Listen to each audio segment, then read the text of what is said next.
You know what's nice? Winning. But do you know what's even nicer? Winning without having to put in any effort. And yo, guess what? I made a list of the 25 best blowouts that make you insta-win when you resolve them. They all have something in common though, and that's the fact that you're usually setting them in post-game 1 when you're going first. But hey, some of them are main deck worthy, and some of them might be good going second too. Anyways, before I leak the goo, I need you to do a little favor for me. Smash the like and subscribe button. Absolute living legend. God bless you, my man, and now let's get right into it. Alright, so I'll start with the most obvious ones first. Anti-spell is, pretty good. Card says no to activating spell cards right away. But you know, in Yu-Gi-Oh! The game is so fast that if you have to wait one full turn to use your spells, chances are you might not even use them. Because I mean, if you die on turn 3, it's not like you're really getting a second turn. The one flaw that this card has is that it kind of loses real bad to your opponent side decking out normal spell cards and actually just spell cards in general that aren't quick plays in favor of, some hand traps and board breakers that are like monsters or traps. So yeah, if that happens, then you might be screwed.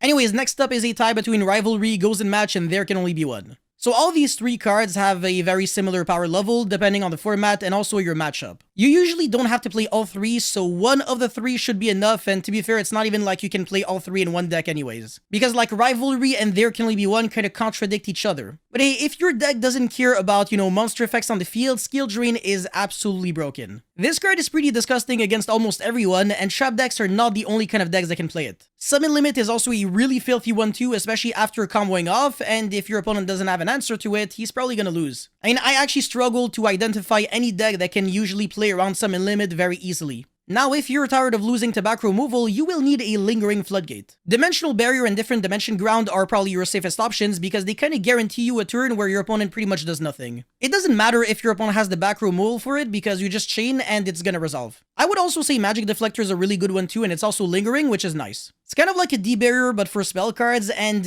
every kind of spell cards except normal spells, basically. Which is unfortunate, but very fortunate at the same time, because otherwise the card would be like tier negative infinite billion. But hey, look, this card is really good against Purely, so I'll take it. Now, if you're looking to beat the big and ferocious fusion decks, I've got 2 options for you. The first one is non-fusion area, and it's pretty self-explanatory. I mean, you can literally guess the effect of the card just by reading the name of the card. If Despia or Chimera Branded runs into this card, they usually cry. Anyways, Grave of the Super Ancient Organism is also extremely good against them in general. But the thing is, this card also is good against other kind of decks. As a matter of fact, it's basically a Mystic Mine for level 6 or higher special summon monsters, so even Kashtira can lose to this card. And it also beats, the big Synchro decks like Sword Soul and Synchron.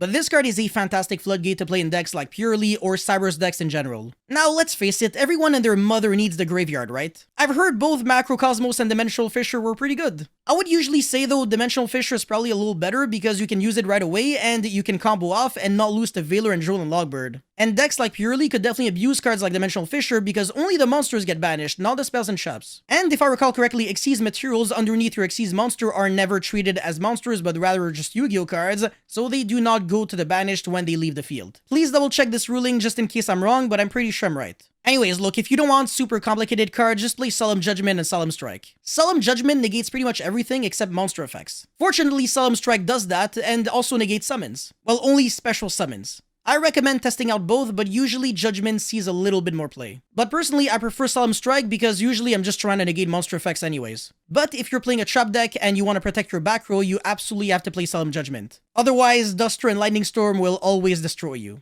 Now, how about some field spells for a change? Necro Valley is pretty cracked and it stomps just about every deck I can think of. To be honest, Zombie World is also really good, so gotta put some respect on it. Yo, if you put up a Zombie World against decks like, Dragon Link or Cyber's decks, they're really gonna cry. Now, the Virus Trap cards are also kind of obvious, right? Especially for Eradicator and Deck Devastation, but Crush card is not too bad. Crush card is actually really good against Kashtira because all their monsters are really big. But to be fair, there is already enough hate for Kashtira. But there is not enough hate for Unchained. Thankfully, you can bully the crap out of them with cards like Gravekeeper's Inscription and Silent Graveyard. They're kind of like basically built-in Abyss Dwellers and spell cards. I mean, hey, I'll take anything that can beat the best deck of the format, at least for now. Sadly, the Unchained deck can also abuse really nasty floodgates when they go first. Personally, I would never want to deal with a card like Mistaken Arrest because I'm really trying to search. And you could argue that Shared Ride is just as good, but at the same time, would you rather play a Vanity's Emptiness that lingers for the rest of the turn or a Maxi? So yeah, you get the point. Well, it's been a blast, but I believe we are down to the last blowout that you can play in order to steal games going first. And I am talking about Iblee. Now, there is no more Nightmare Mermaid, but you can still special summon this deck with Gigantic Sprite and then link it off for a Beat Cop and then give it to your opponent and then tribute the Beat Cop and make the Iblee indestructible by battle or by card effect the next time. So yeah, your opponent usually cannot crash the Iblee and yeah, unless he's playing a Lingerable, it's gonna be really annoying to out. And to be fair, nobody's respecting Iblee at the moment, so if you're giving it to them, it's gonna be game over. It's broken against Despia, broken against Branded Chimera, broken against Kashtira, the list goes on.